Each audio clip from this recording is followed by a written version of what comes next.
اليوم على الكوكب بتاعنا فيه 24 ساعة، كلنا بنعيشهم زي بعض من غير ثانية زيادة، لكن مش كلنا بننجز بنفس القدر. في ناس في ال 24 ساعة دول بيديروا مؤسسات عملاقة، وناس تانيين مش بيقدروا ينجزوا مهام بسيطة على الرغم من ان عندهم نفس الوقت بالظبط. جبنا لك النهاردة الخطوات اللي تخليك تنظم وقتك بالشكل اللي يديك أقصى استفادة ويخليك تنجز أكتر بكتير من المعتاد.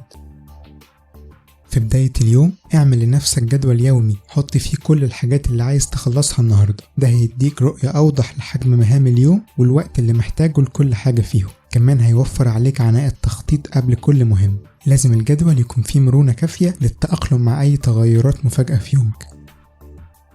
اتعلم تحط أولويات لمهماتك، حاجات مهمة جدا لازم تخلصها في أول اليوم، وحاجات أقل أهمية ممكن تستنى شوية، وحاجات مش مهمة لازم تتعلم تفوضها لحد تاني زي مديرة أعمالك أو أحد زملائك أو غيره. ناس كتير بيبدأوا بالحاجات الغير مهمة عشان أسهل، لكن ده بيكلفهم كتير جدا. رتب مكان عملك. ممكن تستغرب من العلاقة بين إدارة الوقت وترتيب المكان، لكن هتستغرب أكتر لما تعرف إن مفيش بحث أو دراسة عن إدارة الوقت ما ذكرتش أهمية ترتيب مكان العمل، وإن ده فعلا ليه دور كبير جدا في الحفاظ على الوقت اللي بيضيع في البحث عن الحاجات المفقودة أثناء العمل.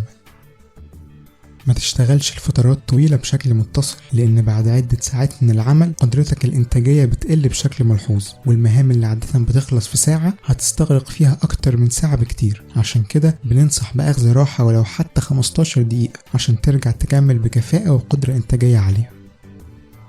اتعود تقول لأ لأي حاجة ممكن تعطلك عن اللي انت بتعمله. حاول تبعد عن موبايلك خالص وتجنب المحادثات الجانبية مع زمايلك أو الموجودين حواليك، لأن مجرد ما تفقد تركيزك لثواني هتستغرق وقت في انك تجمع أفكارك تاني وتكمل اللي كنت بتعمله.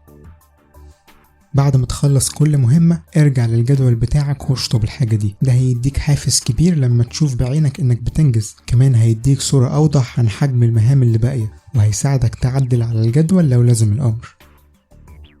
خد قسط كافي من النوم. انجازك لمهامك اليومية في وقت قصير بيتطلب منك تركيز كبير، وعدم حصولك على راحة كافية هيخليك مرهق وتعبان ومش قادر بأي حال من الأحوال انك تركز. الساعات الإضافية لوقت نومك هيوفروا عليك وقت كبير ممكن يضيع لو مش نايم كويس.